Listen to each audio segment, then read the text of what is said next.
मंदोदरी को चिंता होगी, अपने पति से कहा कि आप तो ये स्त्री नहीं है, ये तो त्रिलोक जननी है, ये सीता, इसका ये लक्ष्मी अवतार है ये। तो रावण कहने लगा तेरी बुद्धि किसने खराब कर दी?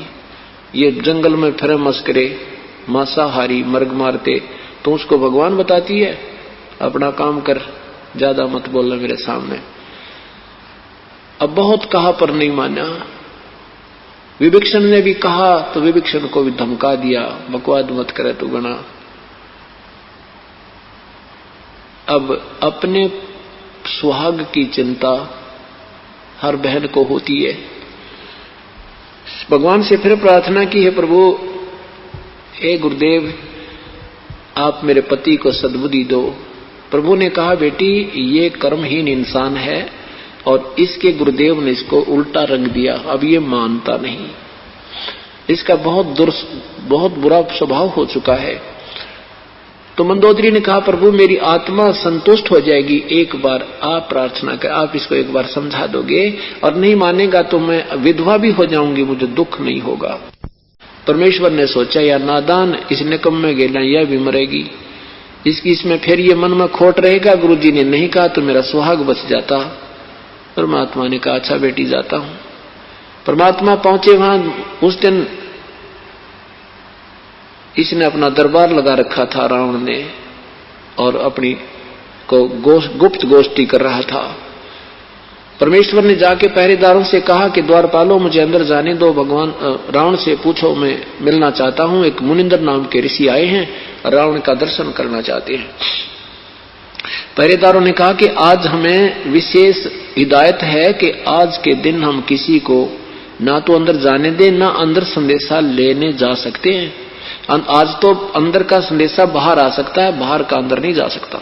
हमारे राजा का पता है ना, 1 मिनट में हमारे टुकड़े कर देगा अगर हम चले भी गए तो।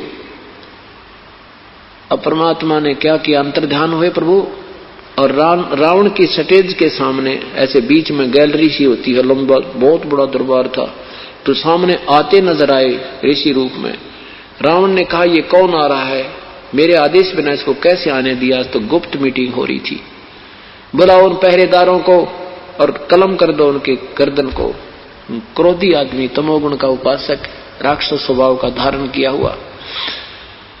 इतने में प्रभु निकट आ गए और कहा महाराजा आपके द्वारपालों का दोष नहीं है, उनको पता नहीं मैं कैसे आ गया। रावण ने कहा फिर तू आया कैसे? अंतर्ध्यान हुए, अदृश्य हो गए, फिर सामने प्रकट हुए, मैं ऐसे आ गया। क्या करने आया तू? रावण ने प्रश्न किया। प्रभु ने कहा कि मैं आपसे अर्ज करने आया हूं, बिटिया है मेरी शिष्या है, और आपने जो ये सीता का अपहरण किया है ये लक्ष्मी है, आप इसको वापस दे दो रावण, तेरा कुल बच जाएगा। रावण कहने लगा तू शिक्षा देने आया मुझे? परमात्मा ने कहा तेरी विनाश काले विपरीत बुद्धि होगी। रावण तो इंसान नहीं शैतान है, क्योंकि परमात्मा संत नीडर होते हैं, वो अपनी सत्य कहते हैं, इसको कड़वी लगे चाहे मीठी, इसका उद्धार होना होगा तो हो जाएगा, न तो मर कुएं में पड़ गए। कहते हैं जेता मीठा बोलवा तेता संत ना हो। इतने में रावण ने गुस्सा आ गया कि मेरे को कह रहा है कि तू शैतान है।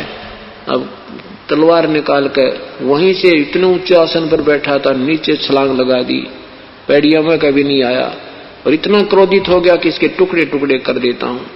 परमात्मा ने एक झाड़ू की सींक ले रखी थी साथ में, झाड़ू की सींक, अंतर्यामी थे, और वह सींक ऐसे कर दी उसकी तलवार के सामने।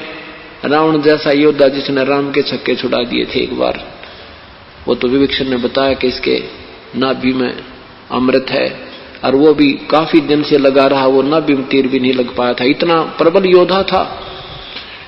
और एक सींक का तलवार मार रहा है, ऐसे लग रही जैसे लोहे के थंब के लगती है, कड़ाके उठ कड़ाकड़ हो रही है। और 70 बार उसने आक्रमण किया, वार किए, लेकिन सींक को निशान भी नहीं हुआ। रावण को पसीने आ गए, देखा कि ये तो कोई प्रबल शक्ति है, लेकिन अभिमानी प्राणी में ये एक विशेष अवगुण आ जाता है, वो नीची गर्दन नहीं करता। सामने ऐसी परम शक्ति देखकर भी उसने नहीं माना कि ये कोई अजब शक्ति है। इंसान होता तो चरणों में गिर जाता, वो शैतान हो चुका था। और गलत ज्ञान और गलत साधना से इन नकली गुरुओं का किया हुआ ये विनाश है। ये तो देख लिया कि मारने से नहीं मर रहा, मायूस सा होकर अपनी गद्दी पर विराजमान होता हुआ कहता है कि तुझे जाना है तो जा, मैंने तेरी बात को कोई ध्यान नहीं देना। परमात्मा कहता है जैसे तेरी इच्छा रावण, हम जा रहे हैं। अंतर्ध्यान हो गए परमात्मा। और मंदोदरी से कहा बेटी मैंने अपना जो कहना था कह दिया, वो नहीं मान रहा है। तो मंदोदरी ने कहा प्रभु मेरे लिए आपने कष्ट उठाया, उस निकम्मे के आप शब्द सुने, मैं अक्षमा याचना करती हूं। और प्रभु अब मुझे कोई दुख नहीं आएगा अगर ये मर भी गया तो। कहने का भाव ये है कि परमात्मा ने अपना पूरा प्रयत्न किया और समझाने की चेष्टा की, क्योंकि हम सब आत्माएं कबीर साहिब की हैं। तो प्रसंग जो चला था, परमात्मा प्राप्ति के लिए सबसे पहले प्रथम कड़ी है गुरु। और गुरु हो कंप्लीट, उसके पास कंप्लीट स्पिरिचुअल नॉलेज हो और कंप्लीट मेथड ऑफ वर्शिप हो, तो वो कंप्लीट गुरु ये रामपाल दास इस विश्व में।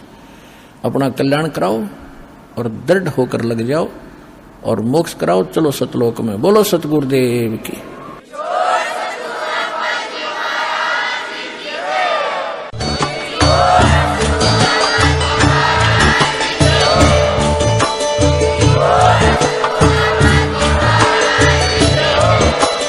आप सुन रहे थे जगत गुरु तत्वदर्शी संत रामपाल जी महाराज जी के मंगल प्रवचन। अधिक जानकारी के लिए विजिट कीजिए हमारी वेबसाइट www.jagatgururampalji.org। संत रामपाल जी महाराज जी के शुभ आशीर्वाद से पूरे विश्व भर में 500 से भी ज्यादा नाम दीक्षा केंद्र हैं, जिन पर संत रामपाल जी महाराज जी द्वारा ऑनलाइन निःशुल्क नाम दीक्षा दी जा रही है। अपने नजदीकी नाम दीक्षा केंद्र का पता करने के लिए संपर्क करें 8222880541।